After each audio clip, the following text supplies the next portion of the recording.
بسم اللہ الرحمن الرحیم۔ معزز ناظرین السلام علیکم۔ آج کے ٹاپک میں آپ کو شب برات کے روزے اور نوافل کے بارے میں بتاؤں گی۔ احادیث مبارکہ سے ثابت ہے کہ آپ صلی اللہ علیہ وآلہ وسلم شعبان المعظم کے مہینے میں روزے رکھا کرتے تھے۔ ام المومنین حضرت سیدنا عائشہ صدیقہ رضی اللہ تعالیٰ عنہ فرماتی ہیں کہ رسول اکرم صلی اللہ علیہ وآلہ وسلم کو ماہ شعبان میں روزے رکھنا تمام مہینوں سے زیادہ پسند تھا۔ آپ صلی اللہ علیہ وآلہ وسلم روزے رکھا کرتے اور پھر اسے رمضان المبارک سے ملا دیتے،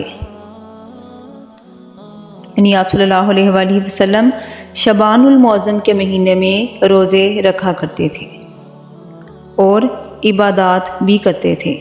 15 شعبان المعظم بہت عظمت اور برکتوں والی رات ہے۔ 15 شعبان المعظم کو مغرب کی نماز کے بعد 6 نفل رکعت 2 کر کے ادا کریں۔ پہلی رکعت میں یہ نیت کریں کہ یا اللہ مجھے درازی عمر بالخیر عطا فرما۔ دوسری رکعت میں یہ نیت کرے کہ یا اللہ مجھے آفات سے محفوظ فرما۔ تیسری رکعت میں یہ نیت کریں کہ یا اللہ مجھے تیرے علاوہ اور کسی کا محتاج نہ بنا۔ ہر 2 رکعت میں سورۃ فاتحہ کے بعد 3 مرتبہ سورۃ اخلاص پڑھنا ہے۔ اسی طرح سے ہر رکعت میں 1 قرآن پاک کا ثواب ہوگا، سبحان اللہ۔ ہر 2 رکعت میں نفل ادا کرنے کے بعد 1 سورہ یاسین یا 21 بار سورۃ اخلاص پڑھے۔ اس کی برکت سے اللہ تبارک تعالیٰ رزق میں اضافہ عطا فرمائے گا۔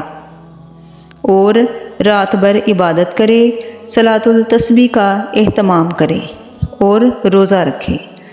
اس کی برکتوں سے اللہ تبارک تعالیٰ آسانیاں پیدا فرمائیں گے انشاءاللہ۔